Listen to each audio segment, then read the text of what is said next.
राम राम राम राम राम राम राम राम राम राम। हम भगवान को उलाना देते हैं, आपका मैं पुत्र हूँ, मुझ पर दया करो, ये करो वो करो। लेकिन हम भगवान को पिता नहीं मानते। असली पिता तो हम घर वाले पिता को मानते हैं। सोचते हैं जिसको देखा नहीं वह क्या पता है कि नहीं। घर वाला पिता तो दिखाई दे रहा है। भगवान को केवल 2% लोग पिता मानते हैं। भगवान को केवल 2% लोग जो हैं वो पिता मानते हैं। तुम ही मेरे हो, त्वमेव माता च पिता त्वमेव। कहते तो सभी हैं पर मानता कोई नहीं है भाई। जीव सुनता है, कहता है, झूठ बोलता है मैं तेरा हूँ, लेकिन वैसे काम तो नहीं करता ना। झूठ बोलता है कि मैं तेरा हूँ। भगवान कहते हैं 7वें अध्याय के 14वें श्लोक में, यानी 7/14 में कहते हैं कि तुम मेरी माया को पार नहीं कर सकते। यदि तुम शरणागत हो जाते हो मेरी, तो मैं माया को इशारा करता हूँ, वह तुम्हें अपनी पकड़ से छोड़ देती है। जल्दी से कर्म, विकर्म और अकर्म के बारे में समझ लीजिए। जब आप शास्त्र विधि से अपने स्वार्थ के लिए कोई काम करते हैं तो उसे कर्म कहते हैं। जब आप शास्त्र के खिलाफ जाकर कोई कर्म अपने स्वार्थ के लिए या किसी और कारण से करते हैं तो वह विकर्म कहलाता है, यानी पाप हो जाता, पाप कहते हैं उसको। जब आप परमात्मा की खुशी के लिए स्वयं को केवल निमित्त मानकर कर्म करते हैं तो अकर्म हो जाता है। देखो भाई, बोर मत होना, अभी पूरी वीडियो देख लेना, सब कुछ समझ में आ जाएगा। मैं कहता हूँ आप थोड़ा सा धैर्य रखो, ये एकदम मैदान छोड़कर भागने की आदत छोड़ दीजिए। पूरी वीडियो सुनिए, ज़रा देखिए। हाँ, मैं बड़े से बड़े सेठों को लूटकर, सरकार की चोरी करके गौशाला बनवाता हूँ, मैं पाप करता हूँ, यह कभी भी भगवान को स्वीकार नहीं होगा। डबल, ट्रिपल, क्वाड्रपल, कई गुना सज़ा मिलेगी फिर तो। अगर चोरी का माल दान में दोगे, चोरी के माल से अच्छे काम करोगे तो। चाहे आपने 10 रुपये कमाए हैं, बस 1 रुपया दान में दे दो, वही आपका 1 करोड़ के बराबर माना जाएगा। लेकिन पाप की कमाई, उसकी अगर आप किसी को दान में देते हो तो मारे जाओगे, कई तरह के नरक भोगने पड़ेंगे। अब देखो, एक बात है, संसार वाले क्या करते हैं। संसार वाले क्या करते हैं कि जैसे कोई रमेश पटवारी आ गया मेरे घर पे, तो मैं उसको मिठाई खिला रहा हूँ, दारू पिला रहा हूँ, क्योंकि मुझे पता है कि मेरा कोई झूठा मुकदमा किसी की ज़मीन पर मैंने कर रखा है। और वही ये पटवारी हमारे काम की चीज़, जब मेरा काम निकल जाएगा तो मेरा क्या लगता है। तो भाई पटवारी को पता नहीं चलता कि आपके अंदर क्या चल रहा है, वो तो बाहर से देखता है बस। हाँ, बाहर से मिठाई खिला रहे हो, आओ भगत कर रहे हो, वो खुश हो जाता है। लेकिन भगवान ऐसे खुश नहीं होता। भगवान को ऊपर से आप कितना भी मक्खन लगाओ, लेकिन वह तो अंतर्यामी है, वह तो आपके जो मन की जो बात है वो पढ़ लेता है। मैं आपको एक उदाहरण देता हूँ। दो भाई थे, वे मंदिर में कथा सुनने के लिए गए। मंदिर दूर पड़ता था पहले, ना मोटरसाइकिल हुआ करती थी ना कार हुआ करती थी। तो बारिश आ गई, एक रास्ते में एक एक ठिकाना उनको दिखाई दिया। वहाँ पे अंदर जाके देखते हैं कि वेश्या जो है वह नाच रही है और लोग बैठे हैं वहाँ खुश हो रहे हैं। ठीक है, तो एक भाई तो वहाँ नहीं गया वेश्या को देखकर, वो तो चलता रहा बारिश में और मंदिर में जाके कथा में बैठ गया। ठीक है, तो दूसरा वहीं बैठ गया कि चलो मैं तो यहीं देखता हूँ जब तक बारिश नहीं रुकती। तो उसको वहीं, अब जो कथा में पहुंच गया वह थोड़ी देर बाद जो है ना कथा से बोर हो गया और सोचने लगा कि भाई मैं तो वहीं रह लेता तो ठीक था, मेरा भाई मज़े ले रहा है वेश्या के पास और ये तो बड़ा बोरिंग है यहाँ तो उसके मन में तो वेश्या चल रही है, मन में तो वेश्यालय चल रहा है। हाँ, और ऊपर से कथा सुन रहा है। और उधर जो भाई वेश्यालय में बैठा था वो सोच रहा है कि मेरा भाई तो कथा में चला गया, वो तो उसके तो सफल हो गई यात्रा, भगवान का नाम सुन रहा है, और मैं बहुत गंदा हूँ, मैं यहाँ रुक गया। काश मैं भी वहाँ चला जाता, कथा सुनता, कथा का आनंद लेता। तो इसके मन में कथा चल रही है, मंदिर चल रहा है, भगवान चल रहा है, लेकिन बैठा कहाँ है? बैठा वेश्यालय में है। तो अब ये दोनों भाई मरने के बाद जो हैं धर्मराज के सामने पेश हुए। अब जो मंदिर गया था कथा सुनने के लिए उसको नरक में डाल दिया गया, और जो वेश्यालय में रुक गया था उसको स्वर्ग में डाल दिया गया। अब मंदिर वाले ने सोचा भाई कोई गलती हो गई है, तो वो बताने लगा धर्मराज को कि आपसे गलती हो गई है जी, मैं तो कथा सुनने गया था, मैंने तो अच्छा काम किया था, मुझे स्वर्ग मिलना चाहिए, और मेरा भाई तो वेश्यालय में गया था, उसको नरक मिलना चाहिए। फिर उसको धर्मराज ने समझाया, भाई देखो तू कथा में तो गया था, लेकिन तेरा मन कहाँ था? तेरा मन तो वेश्या में था ना, इसलिए तुझे नरक मिलेगा। और तेरा भाई वेश्यालय में बैठा था, लेकिन उसका मन जो था वो कथा में था, मंदिर में था, हाँ, इसलिए उसको स्वर्ग मिलेगा। कोई गलती नहीं हुई है भाई। ठीक है जी। तो यहाँ पे आप आ जाते हो सत्संग में, अपने सोचते हो कि अपने कान पवित्र कर लें। भाई कानों को पवित्र नहीं करना है, मन को पवित्र करना है। जो मन में चल रहा है वही भगवान के रजिस्टर में लिखा जाता है। चार प्रकार के लोग भगवान की शरण में नहीं जाते। एक तो वे जो मूर्ख हैं, जानते ही नहीं कि यह जीवन जो है किस लिए मिला है, हाँ? दूसरे वे हैं जो जानते हैं सत्संग से, गीता से, फिर भी आलस के कारण मन भगवान में नहीं लगाते। आटा पड़ा है, गैस पड़ी है, लेकिन आलस के कारण भोजन नहीं बनाते, हाँ, भूखे ही सो जाते हैं। हमें पता होना चाहिए कि भगवान ने अभ्यास और वैराग्य दो शब्द कहे हैं मन को लगाने के लिए। बड़े से बड़ा संगीतकार, रागनी गाने गाने वाला पंडित सब कुछ जानते हुए भी अभ्यास करता है, नहीं तो क्या होगा? भूल जाएगा। अभ्यास रोज जरूरी है। ठीक है।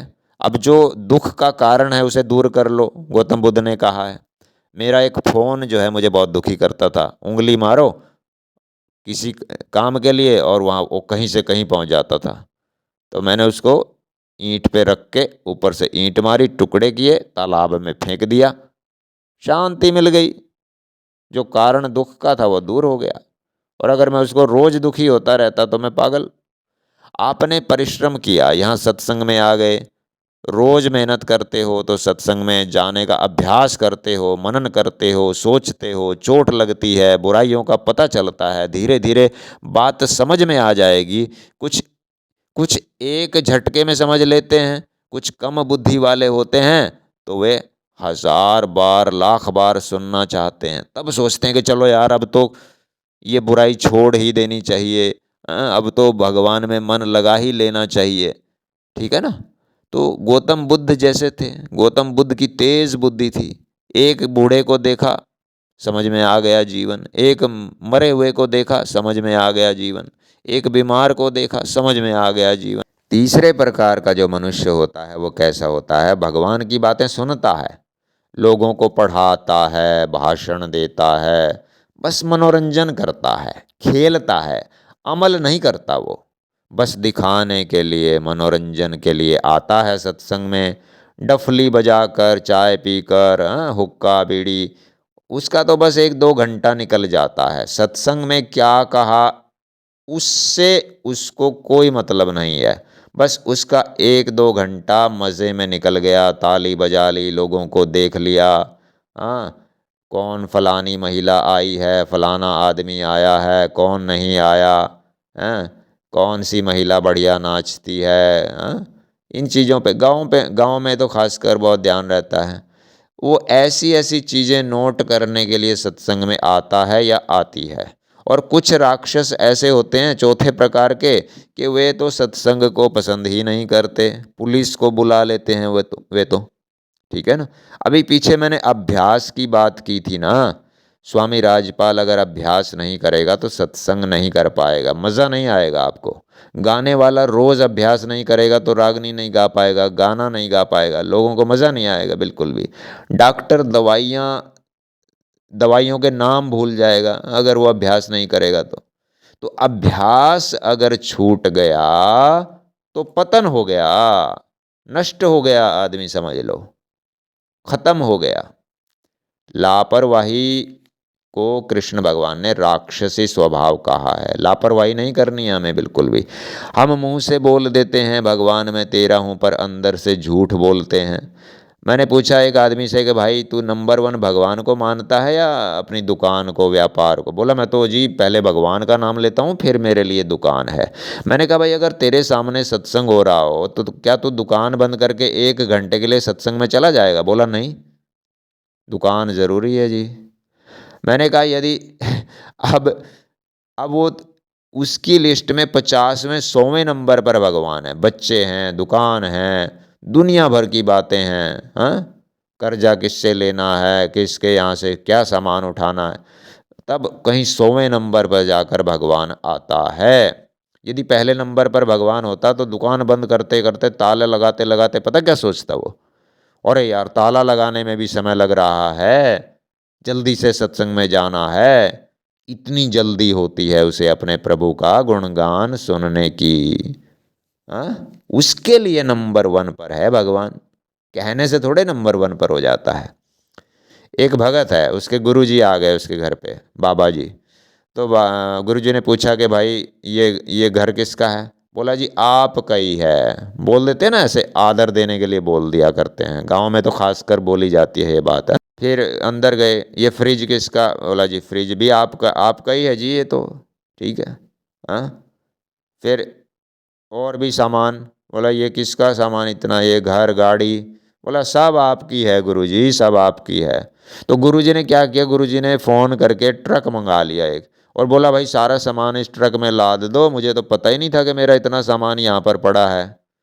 फिर वो एकदम आया कि नहीं नहीं नहीं, मैं तो ऐसे ही आप सम्मान के लिए कह रहा था जी, इसको सामान को हाथ मत लगाओ। तो भाई ऐसा है कि हम बोलने को तो बोल देते हैं, लेकिन हमारा मतलब क्या होता है, बस ये तो आपको पता चल ही गया है ना।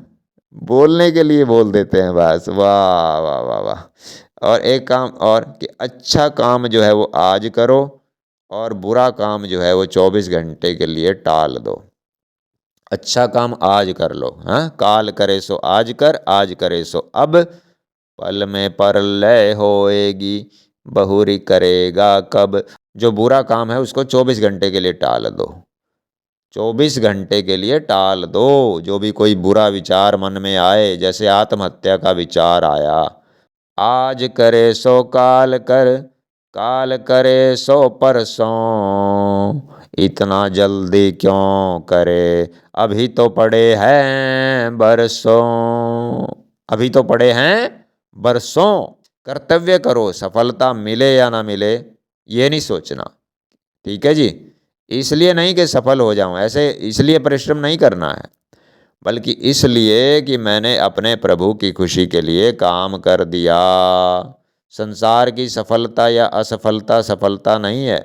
पूरा जीवन अच्छे कर्म करते हुए, भगवान को याद करते हुए प्राण निकल गए, ये सफलता है। बड़ा अफसर बन गया, कोठी बना ली, ये सफलता नहीं है। प्रभु का सत्संग करते हो कलयुग में भी, ये सफलता है। जो सेवा मिली उसको पूरे ध्यान से किया, ये सफलता है। जिसको सेवा मिल गई, ये सफलता है। हे प्रभु, 8-10 लोगों को मैंने सत्संग सुना दिया, यह मेरी सफलता है। जो बाहर कोठी बनाने के लिए अमेरिका गया हुआ है, ये सफलता नहीं है, क्योंकि उसने अपना वह समय बर्बाद कर दिया। जिस कर्म के पीछे तुम्हारी कोई कामना है, या तो तुम राक्षस हो या आधे राक्षस हो, यानी राजसी हो। अच्छा, टाइम पास करने के लिए टीवी देखते हो, आप राक्षस हो। टाइम ही पास करना है तो सत्संग सुनो, मोबाइल में भी सत्संग सुनो, टीवी में भी सत्संग देखो। हाय मेरे बेटे का क्या होगा, हाँ?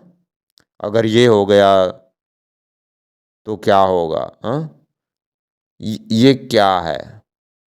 जब ऐसी चिंता आपको रहेगी तो परमात्मा को, कृष्ण को आप कभी नहीं पा सकते। केवल कृष्ण को याद रखो, किसका क्या होगा यह तो कभी दिमाग में भी नहीं आना चाहिए। एक पल के लिए भी ध्यान बेटे की तरफ गया तो बात बिगड़ गई। ये सोचो कि वह भी कृष्ण कृष्ण रटते हुए अपने कर्म करे, केवल अपनी पढ़ाई करे, बाकी सब कृष्ण पर छोड़ दे। बस जिस दिन रिजल्ट आएगा उस दिन जाकर अपना नाम देख लेना। पास हुए तो अगली क्लास में दाखला ले लो, फेल हुए तो उसी क्लास में दोबारा दाखला ले लो, फिर मेहनत करो। हाँ, नहीं समझ में आ रहा तो कृष्ण जी का ध्यान करके देख लो, और क्या कर सकते हो ये देख लो भाई, और क्या कर सकते हो। इसमें तो बात नहीं बन रही है। आप देख लो कि आपने क्या क्या धन संपत्ति इकट्ठी कर रखी है। सब कुछ लोगों की सेवा में, जीवों की सेवा में लगाना शुरू करो। हर वक्त भगवान से संबंधित जो कार्य हैं उन्हीं में लगे रहो। यहाँ देखो, काम करते समय पास फेल की मत सोचो। एक बार भी आपके मन में यह विचार नहीं आना चाहिए। केवल काम ध्यान से करो।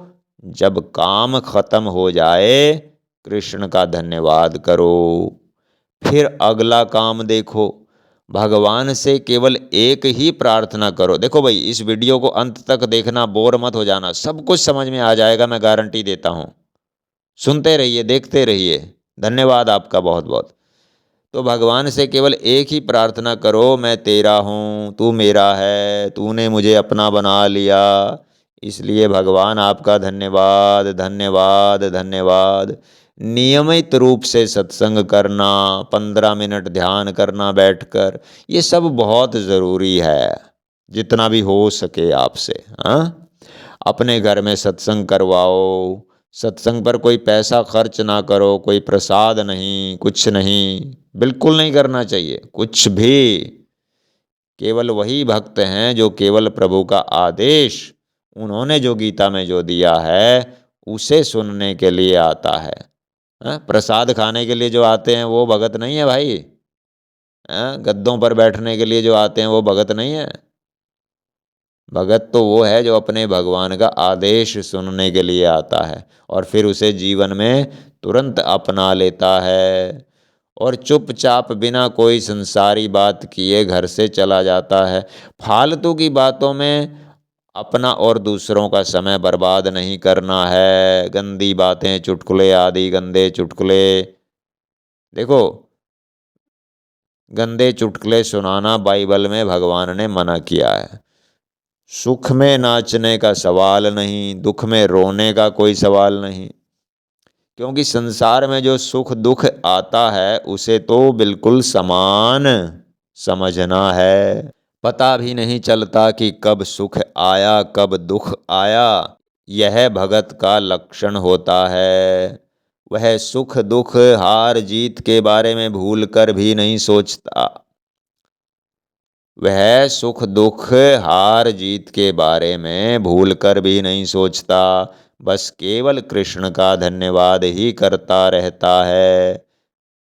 उसका वो जानता है कि आज जो मुझे बुरा लग रहा है कल को मुझे पता चलेगा कि ये अच्छा ही हुआ था, यानी आज का जो प्रतिकूल है वो कल का अनुकूल है।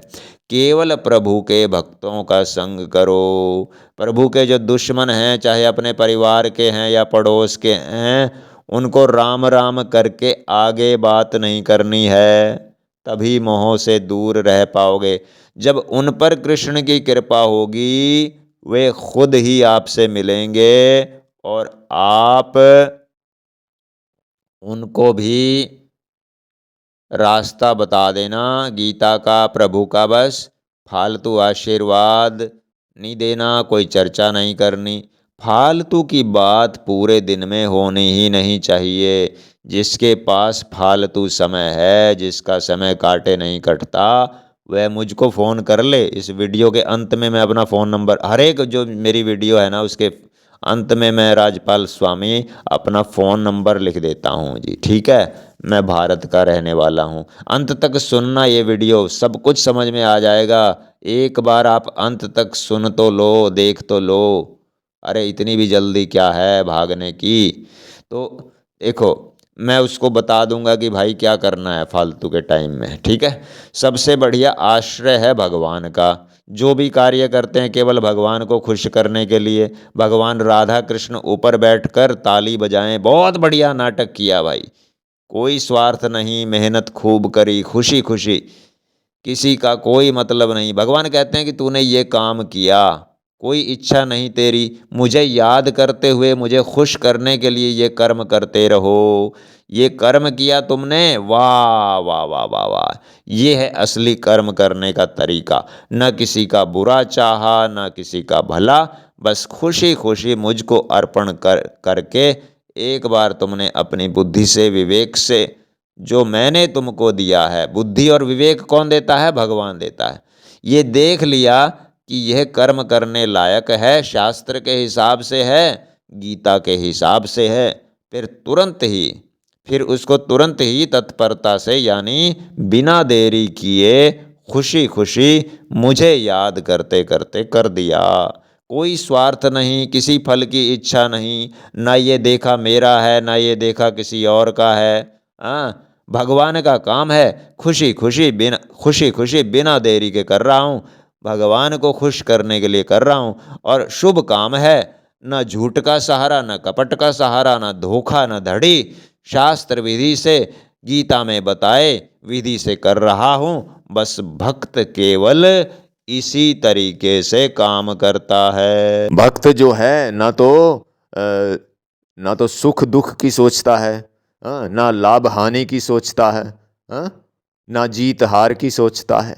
भगवान ने गीता में कहा है, सुख दुखे समय कृत्वा लाभालाभौ जया जयौ ततो युद्धाय युज्यस्व नैवं पापमवाप्स्यते।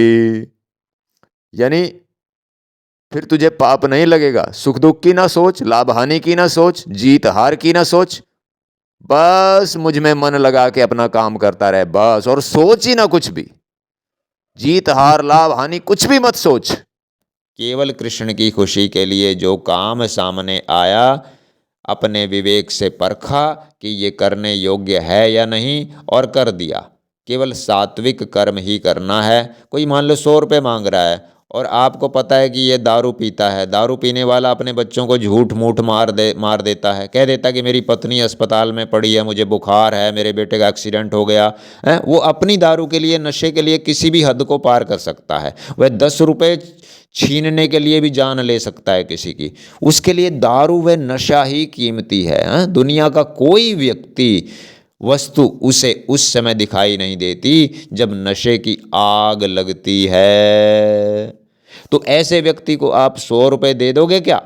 क्या तुम उस पर विश्वास करोगे कभी? नहीं भाई, कभी नहीं, कभी नहीं देने हैं। और पैसे तो कोई भी मांगे बिल्कुल नहीं देने हैं। 10 रुपये भी नहीं देने हैं, 5 रुपये भी नहीं देने हैं, 1 रुपया भी नहीं देना है। जैसे कोई कहता है या कहती है, बस स्टैंड पर बहुत सारी माताएं मिलती हैं मुझे, बुला लेती हैं, ऐसे हाथ का इशारा कर कर कहती हैं कि टिकट नहीं है, मुझे वहाँ रोहतक जाना है। तो पहले 1-2 बार मैं फंस गया, लेकिन बाद में पता चला। मैंने कहा भाई चलो मैं टिकट दिलवाता हूँ तुम्हें। तो उनको कहाँ का टिकट लेना, उनको तो झूठ बोल के पैसे ऐंठने हैं। तो ठीक है ना, उनको पैसे मत दो, कहो कि चलो टिकट दिलवा देता हूँ तुम्हें, बस में बिठा देता हूँ। अब वो मना कर देंगी, क्योंकि उनको कहीं जाना थोड़ा ही है। हाँ? एक लंगड़ा अंधा बनकर भीख मांग रहा है बस में, बस से नीचे उतर कर दौड़ने लगता है। पैसे देने नहीं है, बस कुछ खिला सकते हो, फल रोटी वगैरह, नहीं तो आगे निकल जाओ, अपने काम करो। अब गलत कौन है, ठीक कौन है, यह बुद्धि तो गीता को पढ़ने से, सुनने से आती है ना। पढ़ने और सुनने का कोई लाभ नहीं जब तक जीवन में ना उतारें, उस पर अमल ना करें तो क्या फ़ायदा? कोई फ़ायदा नहीं है। जब हम सेवा करते हैं तो आपको अनेक बातों का पता चलता है। सेवा तुम जिसकी करते हो वे अनेक तरह का प्रपंच करते हैं। धोखा देते हैं, मांस खाते हैं, दारू नशे करते हैं, चाय कली चुगली निंदा में उनका दिन बीतता है। तो ऐसे राक्षसों की सेवा करने से क्या होगा? तुम्हारी सहायता पाकर वे और भी पाप कर्म करेंगे और उन पापों का फल आपको भी भुगतना पड़ेगा। इसलिए भगवान ने गीता में कहा है, 17वें अध्याय में 3 प्रकार के दान हैं। उनमें से पहला यानी सात्विक दान का रास्ता ही अपनाना है। सात्विक तप करना है, सात्विक कर्म करना है। राजसिक और तामसिक राक्षसों के काम हैं, ठीक है ना। कोठी वालों के काम हैं, हाँ? कारों वालों के काम हैं। ये कोठी कारें ऐसे थोड़े ही आती हैं। देखो ज़्यादातर जो है वो पाप की कमाई से आती हैं, ठीक, या ठाली निठल्ले बैठ के आती है। अपनी ज़मीन बेच दी, हाँ, अपनी चीज़ें बेच दी और ख़रीद ली गाड़ियाँ, बना ली कोठी, ठीक है ना। तो ऐसे आती हैं। मेहनत वालों के पास बहुत कम मिलेंगी आपको गाड़ियाँ कोठियाँ, ठीक है ना। तो ये जिनकी खोपड़ी कभी नहीं भरती, हर वक्त कामनाओं से भरे रहते हैं, कुछ भी हो जाए, कुछ भी करना पड़े, ये तो प्राप्त करना ही है। उनका जीवन जो है इसी चीज़ में चला जाता है। लेकिन जो सात्विक मनुष्य हैं, वह तो जो प्राप्त होता है उसे दूसरों में, जिसको वास्तव में ज़रूरत है, उन पर लगा देता है। वो चीज़ों की, धन संपत्ति की तो बात ही छोड़ दो, वह तो अपनी भक्ति को भी, अपने राम नाम की पूंजी को भी बांट देता है। वह अपने पास कुछ रखता नहीं है। त्याग ही उसका स्वभाव होता है। किसी का, अब देखो, मशीन की तरह निरंतर काम करना है, तत्परता से काम करना है, यानी जल्दी, देर नहीं करनी है, आलस नहीं करना है, लापरवाही नहीं करनी है। हर काम करने के लिए तैयार रहो, जो भी शुभ काम है, जो शास्त्र के हिसाब से, ठीक है। प्रमाद में नहीं फंसना है, लापरवाही नहीं करनी है बिल्कुल भी, हाँ। अब जैसे माता बोल देती है कि ये तेरे पिता का फोटो है, विदेश में है, बच्चा विश्वास कर लेता है। मैं आपको कृष्ण का फोटो दिखाऊं, कहूं कि ये सारी सृष्टि के जीवों के पिता हैं, सारे प्रमाण दूं, फोटो दिखाऊं, उनकी बात बताऊं, गीता सुनाऊं, आप कह देते हो कोई भगवान नहीं है, ये सब तो बकवास है, सब तरह के लोग होते हैं। होते कि नहीं भाई, हाँ। हमें काम लगातार मशीन की तरह करना है, तत्परता से करना है, जल्दी करना है, बिना देरी किए, क्योंकि करने के लिए शरीर मिला है। शरीर दूसरों से मिला है, माँ बाप से मिला है, शिक्षा दूसरों से मिली है, अन्न जल दूसरों से मिलता है। दूसरों से मिली हुई चीज़ दूसरों की सेवा में लगा देनी है, यही ईमानदारी है। बेईमानी से बचना है, जिनसे लिया है उनको दे देना है, उनका कर्जदार नहीं रहना है। औरों से सहायता मिली है, रक्षा मिली है, लोगों ने हमारी रक्षा की है, मदद की है, उनको चुका दो। भगवान से कुछ भी नहीं लेना है। भगवान ने सबसे बढ़िया चीज़, ये जो मानव शरीर है, हमें दे दिया, और क्या चाहिए उनसे। प्रभु ने कृपा करके ये शरीर दे दिया, और क्या लोगे। अगर अपने लिए कुछ चाहोगे तो पतन हो जाएगा। गुणों का संग हमें नहीं करना है, क्योंकि गुणों का संग नहीं करना है, क्योंकि फिर ऊंच नीच योनियों में जन्म लेना पड़ेगा। ये जो शरीर है भगवान के, समाज के काम आना चाहिए। जो कोई चाहना नहीं रखता, जिसकी कोई इच्छा नहीं होती, उसके जो अंदर है अपार शक्ति आ जाती है। चाहा गई चिंता मिटी मनवा बेपरवाह, चाहा गई चिंता मिटी मनवा बेपरवाह, जिनको कछु न चाहिए वे शाहन के शाहा। चाहने से व्यक्ति जो है वो हीन हो जाता है, भ्रष्ट हो जाता है। आपने देखा होगा, यदि मैं आपसे, अब मैं यहाँ पे सत्संग कर रहा हूँ, यदि मैं आपसे 100 रुपये, आपसे रुपए मांगना शुरू कर दूँ, ठीक है, तो तुम्हारी श्रद्धा कम हो जाएगी, फिर वो आदर नहीं मिलेगा मुझे, हाँ? मांगने से मनुष्य हीन हो जाता है, भ्रष्ट हो जाता है, उसका आदर नहीं होता है। किसी से कुछ भी नहीं लेना है, केवल देना है, देते ही रहना है। पिछला जो जिससे लिया है वह सेवा करके तुमने चुका दिया। आगे कभी कुछ मांगा नहीं, चाहा नहीं, तो पिछला कर्जा उतार दिया, अगला कर्जा चढ़ाया नहीं, तो मुक्त हो गए बस। अब जन्म मरण का बंधन कट गया। कितनी सीधी सी बात है, हाँ? इसमें कोई मुश्किल बात है तो बताओ। संसार का हमने सेवा करके चुका दिया, संसार को कहाँ से मिला? प्रकृति से। प्रकृति किसकी? मालिक की, भगवान की। संसार की सेवा, प्रकृति की सेवा, भगवान की सेवा। इसको जैसे मर्जी समझ लो, बात तो कर्जा चुकाकर मुक्त होने की है। आपके अंदर जो भी शक्ति है, गुण है, योग्यता है, उससे संसार की खूब सेवा करो। यही ईमानदारी है। अपनी मुक्ति करानी है तो समाज का, प्रकृति का, भगवान का कर्जा चुका दो। अपने लिए रखोगे तो जन्म मरण के दुख भोगने ही पड़ेंगे। पुनरपि जननम पुनरपि मरणम। जो अपने लिए रख लेता है वह बेईमान है, कभी सुखी नहीं हो सकता। भगवान कहते हैं कि कामना ही सब दुखों की जड़ है। संसार से जब हम सुख की आशा करते हैं तो हम घोर पापी होते हैं और घोर नरकों के अधिकारी बनते हैं। कामना का त्याग करना, भगवान को याद करना, दो बातें याद रखो बस। कामना का त्याग करना, भगवान को याद करना, दो बातें याद रखो। कामना से ही यानी इच्छा से ही सारे पाप होते हैं, और पापों का फल क्या होता है? दुख होता है। ये तो सब जानते हैं कि नहीं? हमारे जितने भी संबंध हैं वे केवल दुखों का ही कारण है। जिस व्यक्ति को दूसरे से सुख लेने की आदत पड़ गई वही दुख में दुखी होता है। दूसरे को सुख पहुंचाने में सदा जो लगा रहता है, दूसरे यानी पशु पक्षी मनुष्य सभी आ गए इसमें। धन सामर्थ्य विद्या, धन सामर्थ्य यानी हमारी शक्ति, और विद्या जो भी हमारे पास है, जैसे ये विद्या मेरे पास है, मैं आपको अभी सिखा रहा हूँ, ठीक है, ये सब दूसरों को सुख पहुंचाने के लिए हैं, अपने लिए नहीं है। ये दूसरे पर खर्च करना है। अपना धन, अपनी शक्ति, अपने पास जो धन है, अपने पास जो शक्ति है, जो विद्या है, उससे दूसरों को सुख पहुंचाना है। अपनी विद्या बांटनी है दूसरों में। कोई भी वस्तु, धन आदि अपने घर में, बैंक में इकट्ठा करना विनाश का कारण है। आजकल एक एक मेरी बेटी ने 6 बॉयफ्रेंड बना रखे हैं। देखना, अब ये थोड़ी दूसरे विषय की बात कर रहा हूं मैं, ध्यान देना, जिससे मेरा देश बर्बाद हो रहा है। आजकल एक एक मेरी बेटी ने 6 बॉयफ्रेंड बना रखे हैं। जिसके जितने बॉयफ्रेंड वह उतनी ही इज्जत उसकी ज़्यादा, और जिसका कोई बॉयफ्रेंड नहीं वो लड़की घटिया, वो बेकार। जिसकी ज़्यादा गर्लफ्रेंड वो हीरो।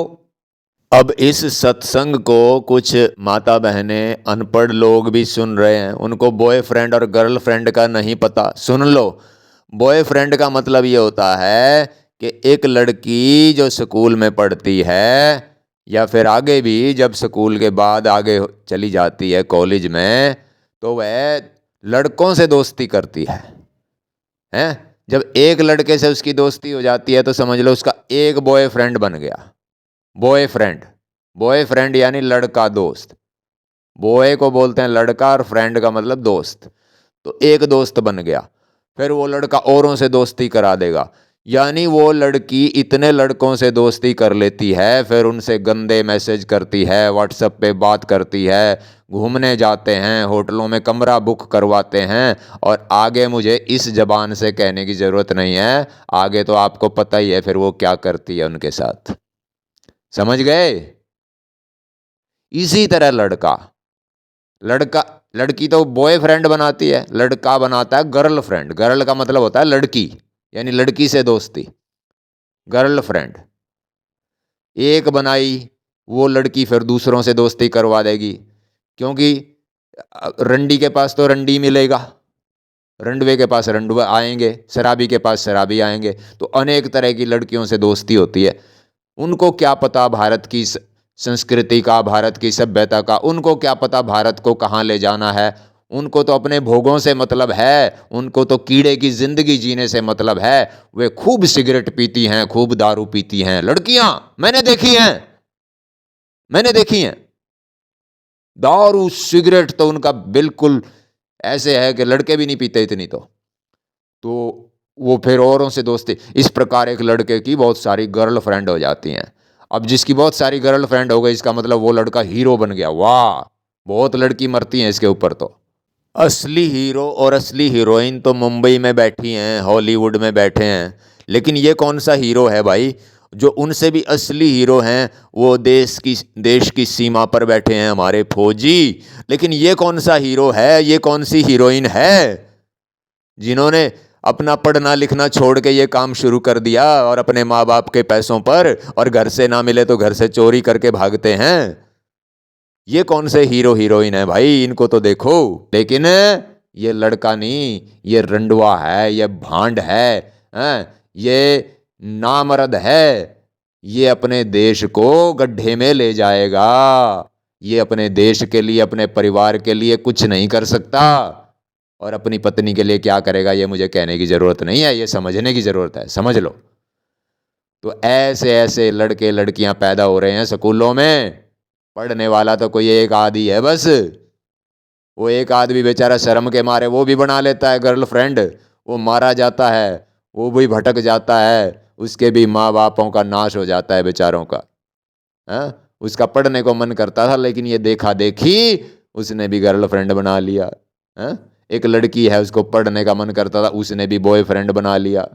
देखा देखी। इसीलिए तो कहता हूं कि जो अच्छे आदमी हैं वो जोर लगाओ। देखा देखी बेचारे जो अच्छे लड़के हैं, जो अच्छे आदमी हैं, वो भी खराब हो रहे हैं बेचारे, क्योंकि उनको कहीं अच्छाई देखने को नहीं मिलती। अगर अच्छाई देखने को मिलेगी, जगह जगह स्वामी राजपाल मिलेंगे, मेरी माताएं बहनें जो मेरी बात को समझ रही हैं वो जगह जगह अपनी टांग अड़ाएंगी, प्रचार करेंगी, तो लोगों को अच्छाई दिखेगी और फिर वो अच्छाई पे चलेंगे। अब जब अच्छाई दिखेगी नहीं, सब तरफ बुराई बुराई बुराई बुराई, तो फिर तो एक आधा जो अच्छा बचा हुआ है, एक आधी अच्छा लड़के लड़की बचे हुए हैं, एक आधी अच्छा जो आदमी बचा हुआ है, आदमी हमारी माता बची हुई है, वो तभी तो अच्छी रहेगी, नहीं तो वो भी खराब हो जाएगी, वो भी खराब हो जाएगा। फिर बचेगा कौन? मेरे देश को कौन संभालेगा? फिर दूसरे ही कब्जा करेंगे। पहले भी तो ऐसा ही हुआ है, गुलाम हम हुए थे। ये हीरो, नकली हीरो हीरोइन, ये वेश्या बन गए हैं, व्यभिचार करने लगे हैं, और बिना शादी के कमरों में रह रहे हैं, कोई कार्रवाई नहीं होती इनके ऊपर। ये प्रथा चल गई है भारत के अंदर कि जवान लड़का लड़की अगर इकट्ठा रहना चाहें तो रह सकते हैं, कोई शादी करने की जरूरत नहीं है। इनको राम, सीता, शिवाजी, जीजाबाई, मीराबाई, लक्ष्मीबाई, सहजोबाई, दयानंद, विवेकानंद बनना था, और ये वेश्या बन गए लड़के लड़की हमारे। ये मेरे देश को चलाएंगे? कहाँ दफन हो गए, कहाँ डूब कर मर गए इनको पढ़ाने वाले, इन पर अंकुश रखने वाले शिक्षक कहाँ चले गए? जो उम्र विद्या ग्रहण करने की थी, अपने शरीर को बलिष्ठ बनाने की थी, उसमें ये लड़के लड़की वेश्या बन गए, व्यभिचारी बन गए। क्या होगा मेरे देश का? सोचना, ये बात मैं यहीं छोड़ देता हूं। भगवान एक है, सृष्टि में केवल एक तत्व है भगवान। यह जान लेना ही ज्ञान है, यह जान लेना ही परम ज्ञान है। ठीक है, इस संसार में जिनको हमने अपना माना है वे हमारे नहीं हैं, वे तो केवल अपने स्वार्थ के लिए हमसे जुड़े हुए हैं। जैसे ही उनका मतलब पूरा हुआ वे हमें छोड़ देंगे, धोखा देकर भाग जाएंगे। ठीक है ना? संसार साथी सब स्वार्थ के हैं। ध्यान से सुनना, संसार साथी सब स्वार्थ के हैं, पक्के दुश्मन परमार्थ के हैं। यानी ना तो वो खुद चलते हैं परमार्थ में भगवान की तरफ, और ना आपको चलने देंगे। पूरा जोर लगाएंगे, आपको नहीं चलने देंगे, बिल्कुल नहीं चलने देंगे भाई। जान से मारने के लिए तैयार हो जाएंगे आपको आपके बेटा बेटी ही। आप घर को लुटा के देख लो, परमार्थ में सत्संग में नहीं आने देंगे, घर का काम करवाएंगे। देगा न कोई दुख में सहारा, ध्यान से सुन लो बात यारा। तो क्या हुआ? संसार साथी सब स्वार्थ के हैं, पक्के दुश्मन परमार्थ के हैं। देगा न कोई दुख में सहारा, ध्यान से सुन लो बात यारा। अब देखो, एक उदाहरण देकर आपको समझाता हूँ। हाँ, बच्चा अपनी माँ के बिना नहीं रह सकता, लेकिन जब वह अपने मित्रों के साथ, बच्चों के साथ खेल में लीन हो जाता है तो माँ के बुलाने से भी नहीं आता। इसी तरह हम भगवान के बिना नहीं रह सकते, उसी का अंश हैं, उसी का अंश हैं, लेकिन संसार में हम फंस गए, भगवान को भूल गए, संसार को अपना मान लिया, शरीर को अपना मान लिया। क्या शरीर को हम अपनी इच्छा से छोटा बड़ा कर सकते हैं? ध्यान से सुनो, मेरे सवाल का जवाब दो। क्या शरीर को हम अपनी इच्छा से छोटा बड़ा कर सकते हैं? क्या शरीर को हम अपनी इच्छा से बीमार और निरोग कर सकते हैं?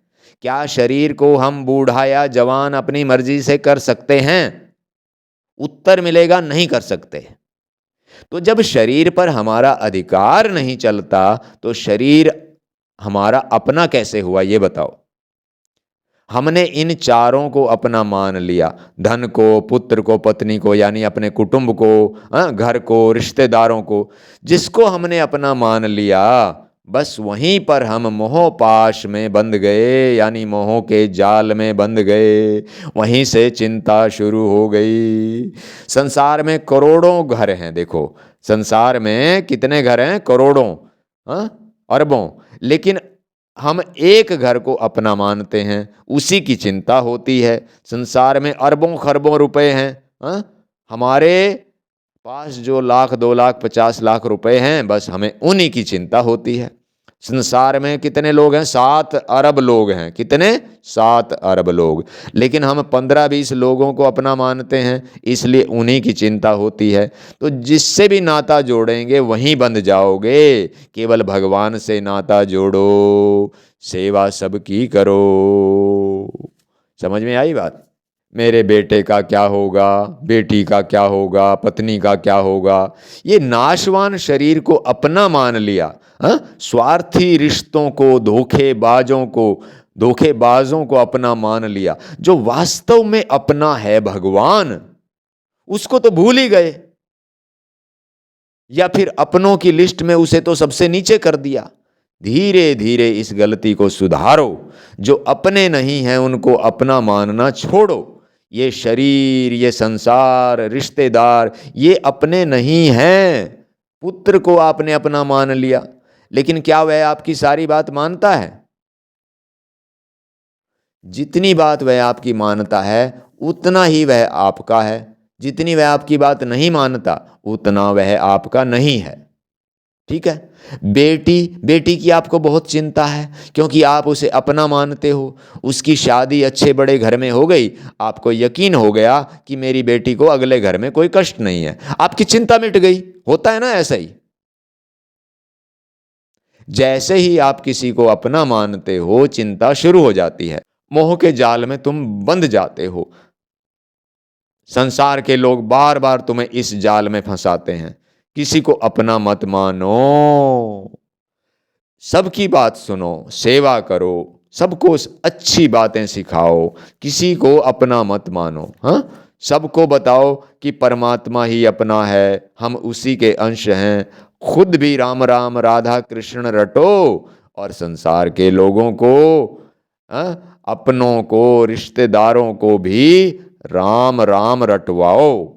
उनको बताओ कि ना तो मैं तुम्हारा हूँ, ना तुम मेरे हो, बल्कि मेरा भी केवल भगवान ही है, तुम्हारा भी केवल भगवान ही है। उनको बताओ कि मेरा यह शरीर मेरा नहीं है तो तुम्हारा कैसे होगा। उनको बताओ कि मेरा शरीर कुछ समय बाद नष्ट हो जाएगा, बीमार हो जाएगा, बूढ़ा हो जाएगा, नष्ट हो जाएगा, तुम्हारे शरीर भी नष्ट हो जाएंगे। उनको समझाओ ये बात। एक चीज है जो कभी नष्ट नहीं होती, उसी में हम मिल जाएंगे, उसी के हम अंश हैं, उसी में हम मिल जाएंगे। ऐसा समझाओ तो गलती सुधर जाएगी।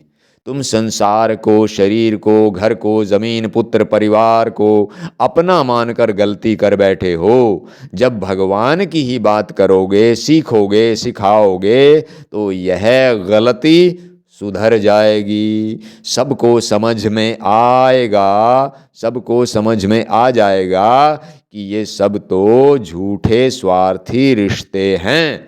हमारा अपना तो केवल कृष्ण भगवान है, उसी को याद करो, उसी पर विश्वास करो, उसी को भजो। अब देखो, बड़ी खुशी की बात बताता हूं मैं तुम्हें, तैयार हो जाओ, ध्यान से सुनो। तुम्हारी 90% से ज्यादा मुक्ति तो हो चुकी है, ये है खुशी की बात। और केवल 5-4% जो मुक्ति है वो होनी आपकी बाकी है। देखो, संसार के करोड़ों घर हैं, अरबों घर हैं, उनको तुम अपना नहीं मानते हो ना, केवल एक घर को अपना मानते हो, बस उसी से मुक्ति करनी है। बाकी करोड़ों से तो तुम्हारी मुक्ति पहले ही हो चुकी है, क्योंकि तुम उनको अपना मानते ही नहीं हो। इसी तरह संसार में इतना धन है, लेकिन तुम अपना नहीं मानते उसको, इसलिए धन से भी तुम्हारी मुक्ति हो गई है। बस केवल 5, 10, 50 लाख रुपए हैं तुम्हारे पास, उनसे ही मुक्ति पानी है। घर से मुक्ति हो गई, धन से मुक्ति हो गई। अब सुनो आगे। अब संसार में 7 अरब लोग हैं, लेकिन तुम उनको अपना नहीं मानते, केवल जो 15-20 लोगों को अपना मानते हो तुम। 7 अरब लोगों को अपना नहीं मानते तो उनसे तो मुक्ति हो गई। 15-20 लोगों को अपना मानते हो, बस उनसे मुक्ति पानी है। कितना आसान है। तो मुक्ति तो हुई पड़ी है, बस थोड़ा सा सोचो। 15-20 लोगों से मुक्ति पानी है, 15-20, 5-10 लाख रुपए से मुक्ति पानी है, हाँ, और क्या, एक घर से मुक्ति पानी है जिससे तुमने अपना नाता जोड़ लिया। बाकी तो सारी मुक्ति हुई पड़ी है। थोड़ा सा सोचो, सत्य क्या है यह समझो और मुक्त हो जाओ। मैंने आपको बहुत कोशिश की कि किस प्रकार शरीर को, कुटुंब को, रुपए को, घर को, इनको अपना मानना छोड़ें और कब भगवान को कैसे अपना मानना शुरू करें। क्योंकि यदि शरीरों में और कुटुंब, रुपए और घर में हम घुसे रहेंगे, हमारी आसक्ति इनमें रहेगी, तो कभी भी परमात्मा को अपना, कृष्ण को अपना नहीं मान सकते। और जब तक उसको अपना नहीं मान सकते तो मरते समय भी इन्हीं चीज़ों में आसक्ति रहेगी और बार बार जन्म लेकर हमें सड़ना पड़ेगा ऐसे ही। ठीक है, कौन सी योनि में जाएं। जैसे रुपए में आपकी रुचि है तो हो सकता है आप अगले जन्म में सांप बने, घर में आपकी रुचि है तो हो सकता है आप अगले जन्म में छिपकली बने। ठीक है ना, इस तरीके से सड़ना पड़ेगा योनियों में। और 84 लाख योनियों में, एक एक योनि कई कई हज़ार साल की भी हो सकती है। जैसे एक वृक्ष है, तो कई 5, 6, 10 हज़ार साल तक रहता है वृक्ष। ठीक है ना, तो अब सोच लो 84 लाख में कितना समय बिताकर फिर वापस ये मनुष्य योनि मिलेगी। तो मैंने कहा स्वामी राम सुखदास की प्रेरणा से, उनको सुनकर जो जो मुझे अनुभूति हुई, जो जो मेरे दिमाग में बैठा, शरीर, कुटुंब, रुपया, घर, ये 4 चीज़ें अपनी मान ली हैं हमने, इसलिए भगवान को अपना नहीं मानते। ठीक है ना, कि बेटा खेल में इतना राज़ी हो जाता है कि हालांकि वो माँ के बिना रह नहीं सकता, लेकिन खेल में इतना राज़ी हो जाता है कि माँ के बुलाने से भी नहीं आता। यही हाल हमारा है। संसार में इतने राज़ी हो गए हैं कि भगवान अगर कुछ कृपा करते भी हैं, कुछ ऐसा बहाना बनाते भी हैं, तो हम उसको इग्नोर कर देते हैं। कोई गीता का सेशन हो रहा है, सत्संग हो रहा है तो हम इग्नोर कर देते हैं। ठीक है ना, कोई किताब हमारे सामने आ गई, कोई घटना हमारे सामने घट गई, तो भगवान हमें बुलाता है बीच बीच में बहाने बनाकर, लेकिन हम परवाह नहीं करते हैं, क्योंकि संसार का खेल हमें बड़ा भा रहा है, मज़ा आ रहा है शरीरों के साथ, वस्तुओं के साथ मज़ा आ रहा है। तो अपना मानते ही आफत हो जाती है। हम लड़की की शादी करते हैं तो वो लड़का शादी के अगले ही दिन फिर बीमार हो गया, अस्पताल में चला गया, आफत हो गई, हमारी जान पर बन गई, प्राण सूख गए। भाई, कल तक जिसको हम जानते नहीं थे, आज उसके बीमार होने से हमारे प्राण निकले जा रहे हैं, क्योंकि हम अपना मानते हैं लड़की को। और लड़की को अपना मानते हैं तो उसका पति जो है वो लड़का भी अपना ही हो गया, और संबंध जोड़ लिया, और फंस गई मछली। हाँ, क्योंकि उसको अपना मान लिया। अरे भाई, अरे माता, जो भी इस सत्संग को आप सुन रहे हैं, तीर जा रहा है और उसके आगे आप खड़े हो जाओ कि ये ले मेरी छाती में गड़ जा, ये तो ये बात हुई है ना? ये कोई बात हुई क्या? भाई कभी भगवान के बारे में सोच कर तो हमारे प्राण निकले नहीं कि वो हमारा पिता है, हमें कैसे ढूंढ रहा होगा वो। उसने उसने हमें ये मनुष्य योनि दी, ये अमूल्य शरीर दिया जो कि 84 लाख योनियों के बाद प्राप्त होता है। और वो भी क्या पता हो या ना हो, हमने कौन सा कोई ऐसे रुपए दे रखे या कोई पहले से एडवांस में भर रखा कि हमें मिलेगा ही मिलेगा। हाँ, अब बेटा बेटी तुम्हें कितना ही अपना माने, पर तुम उनको अपना मत मानो। तुम उनको अपना मत मानो, नहीं तो फंसोगे। यदि मैं मान लूँगा तो फंसूंगा। वो मुझे माने कोई दिक्कत नहीं, लेकिन मैं उनको अगर मानूंगा तो फंसूंगा, भगवान से ध्यान हटेगा। अब मैं यहाँ देखता हूँ, ये रोज़ सत्संग करता हूँ, गीता पाठ करता हूँ। हाँ, अगर मैं यहाँ माता को देखूँ, भाई ये माता तो रोज़ आती है, हाँ, फिर रास्ते में मिलेगी, मैं राम राम करूँ, हाँ, और घर बार की पूछूं, बीमारी की पूछूं, तो मैं तो फंस गया काम से। मेरा तो हट गया ध्यान भगवान से, फंस गया शरीर में, फंस गया संसार में, फंस गया। तो माताओं, केवल भगवान का जिक्र करो, ठीक है? सदा ही शरीर में और संसार में मत फंसो, मत फंसो, मत फंसो, मत फंसो, मत फंसो। किसमें? शरीर में और संसार में। बस परमात्मा की कृपा पाने का, कृष्ण को अपना बनाने का यही सबसे बड़ा तरीका है, ठीक है? कोई पतिव्रता नारी है, अपने पति की सेवा करती है, ना भगवान की पूजा करती, ना कुछ करती, वो भी परमात्मा को पा सकती है। लेकिन ऐसी नारी कोई पैदा हो तभी तो कोई अपने आप को पतिव्रता कह सकता है। अरे वो पहले होती होंगी। छोड़ो, आप नहीं बन सकते पतिव्रता। पतिव्रता की क्या परिभाषा होती है ये भी नहीं जान सकते आप, तो बनोगे तो क्या? ऐसे ही पत्नी व्रत, तो वो भी परमात्मा को पा सकते हैं, ठीक है? कोई अपने माता पिता की ही इतनी सेवा करे कि वो परमात्मा को पाले, तो नहीं होती भाई इतनी सेवा माता पिता की।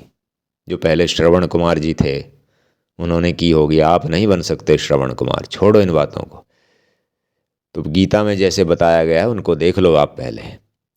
पहले अपने को मानो कि मैं शरीर नहीं हूँ। यदि मैं शरीर होता तो मैं जाते समय अपना शरीर यहाँ छोड़कर क्यों जाता? आदमी जब मर जाता है तो अपना पूरा शरीर, चाहे वो पहाड़ जैसा शरीर है, गोरा है, काला है, पहलवान है, हाँ, सब यहीं पड़ा रह जाता है कि नहीं? तो मैं अपना शरीर यहाँ छोड़कर क्यों जाता? यदि वो मेरा होता तो लेके ना जाता मैं साथ में। तो इसका मतलब शरीर मेरा नहीं है, मैं कोई और चीज़ हूँ, मैं आत्मा हूँ, मैं परमात्मा का अंश हूँ, वो निकल के चला गया। तो और इससे बढ़िया कैसे समझाएं बताइए? पहले अपने शरीर से अलग हो जाओ, ठीक है? क्योंकि मेरा शरीर मेरा नहीं है, मैं शरीर नहीं हूँ, ये तो पक्का हो गया। अगर होता तो मैं यहाँ छोड़ के क्यों जाता उसको? फिर दूसरे शरीरों को भी तुम अपना नहीं मानोगे। जब अपने से मुक्ति हो जाएगी तो दूसरे शरीरों के बारे में भी आप यही सोचोगे कि वो है नहीं, तो उनसे भी तुम मुक्त हो जाओगे। जय श्री राम। राधा कृष्ण, राधा कृष्ण।